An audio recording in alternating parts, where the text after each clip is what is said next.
how does he overcome the chatter and all those things? And he The said, listen, negativity. yeah, I'm built for this. I'm built for this. Yeah. And, I can't dwell on the first half of the season. We're on to the second half, and I'm ready to make things better and move on from here. So I did like hearing those things, but I want to show something to not only yourself, Larry, and I don't know if you had a chance to see it at all, but also the audience. And I tweeted this out earlier today. So this is the 2023 defense versus the 2021 defense, the first 8 games. So Okay. D'Amico Ryan's defense, his first 8 games versus Wilks, his first 8 games.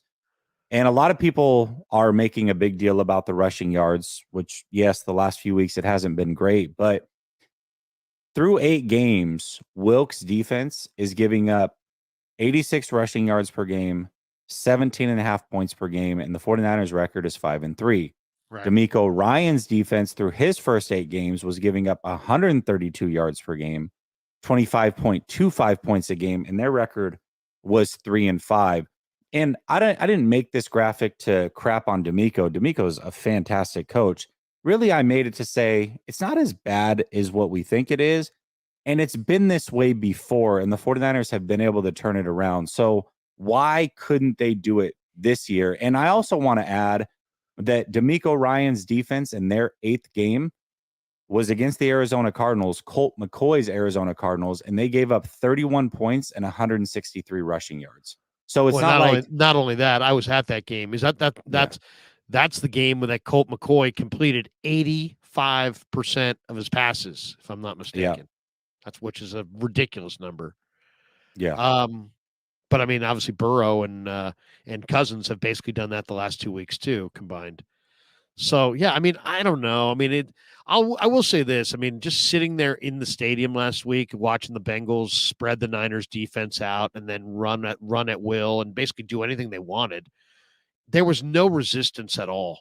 None. I mean, they were down 14-10 at half. It should have been 24-10, easy. They did not stop anybody. The coverage was soft. The run defense was weak. I mean, it was bad. It was just bad in every phase. So I got no problem with them doing something because something is better than nothing. I just don't know if it's going to work. I think, and I asked Shanahan, I said, because he said, hey, my team looks old or not old. They look tired and slow. And, then they get the bye week. So the bye week, everybody looks fresher. But then I'm like, hey, how are you going to inject speed? And he's like, you got any ideas? And I said Danny Gray, but if I had really thought he was going to ask me that question, I probably would have given him a longer answer, which was Danny Gray, Samuel Womack, Darrell Luter, Jalen Graham, Robert Beal, Ronnie Bell. I mean, I probably would have, JP Mason. I think the 49ers have a number of guys that they could put on the field that would be a little bit more dynamic than some of the players they have. And the one that bothers me the most is Jalen Graham. Now, I know I'm alone in this, but I watched Jalen Graham for 2 years at Purdue. The guy made a ton of tackles. And then I watched him in the preseason. Sure enough, he did the exact same thing. Now here we are in the regular season. You're given how many more weeks you got to watch running backs run for 5 yards a carry before you're going to put a guy on the field like Graham, who's super fast, is like a magnet to the football and breaks down consistently. It's like they got this pecking order with Flanagan Fowles and Burks in front of Graham. And I get it to some degree, but I mean, you're getting gashed in the run game. And you're telling me that a fast, instinctive linebacker who made tons of plays in the preseason, and he's not an accident. I watched him at Purdue the last couple of years do exactly the same thing. This guy can't even get active. You can't even activate this guy, and you're giving up 5.4 carry to the Bengals and their 32nd rush rated run offense coming in.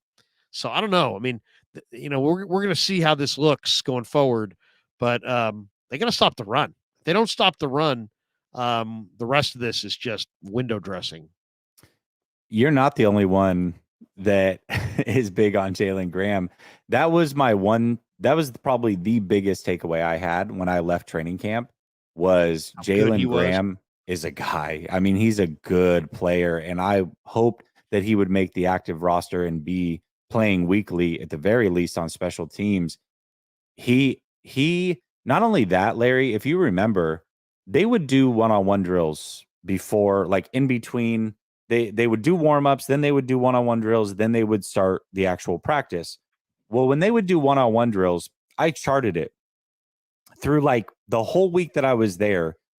The defensive player won a total of like 4 reps out of 60 or something like that when it came to the passing one-on-one drills. So whether that was DB on wide receiver, whether that was safety or linebacker on either use check, the running backs or the tight ends, it didn't matter. It was like 4 out of 69 reps went to the defense. 3 of those were him. So that's how good he was during the one-on-one drill. So not only is he a good tackler and is he all over the place, but he's actually showed that he can be maybe an asset in coverage as well. I'm very excited about the future with him, and the 49ers do a great job of redshirting players every year, it seems. Maybe he'll be that guy for next year, but why not? Why not give him a shot? Because I think he could make a difference. He could inject some life into this run defense potentially. Well, and to me, there's no doubt he's better than Burks and Flanagan Fowles. Now, Mm-hmm. I'm sure if I asked Steve, he'd tell me he's not ready. But my next question would be, why is he not ready? Tell me what he needs to do to get ready. I'd like to know because personally, I see a player who's very instinctive, very fast. I watched him at Purdue. The guy made nothing but plays. I mean, 38 games, 35 starts in his 4 years at Purdue, 169 tackles, 16 passes defense, 12 tackles for loss, 3 picks, 3 forced fumbles, 2 fumble recoveries, 2 sacks. I mean, he was all over the place. And then in the preseason, he was running to the ball all the time. I mean, that's what they need more than anything against the run is they got to get more hats on the running back. They got to get more bodies around. They got to swarm to the ball. You know, I asked Bosa this week. I said, how are you going to defend this team with a quarterback that gets the ball out in 2.4? You're probably not going to get sacks. He's like, first we got to do is we got to shut down the run. We got to stuff the screens. We got to take away the RPOs and the quick game, force the quarterback to play from the pocket, and then we can tee off and go after him. Well, look at all the things that you have to do before you can hunt the quarterback. So, I mean, it's like, you know, that's the thing. It's like, you telling me that you don't need Jalen Burks or Jalen Graham when you're looking at a team that, you know, is every runner against you the last few weeks has lit you up.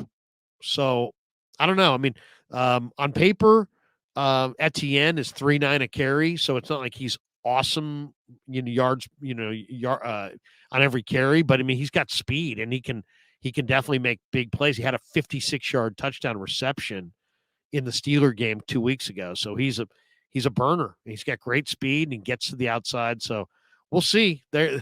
Greenlaw said he took a shot last week before the Bengal game for both his shoulder and his ankle.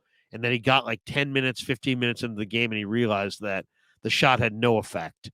And so he probably said he shouldn't have been out there. Shanahan said today, I don't know, he probably shouldn't have played. Well, now Dre says that he's freshened up from a week off and that the shoulder and ankle are feeling a little bit better. And we'll see how effective he can be. They need him because he's like a huge part of their run defense.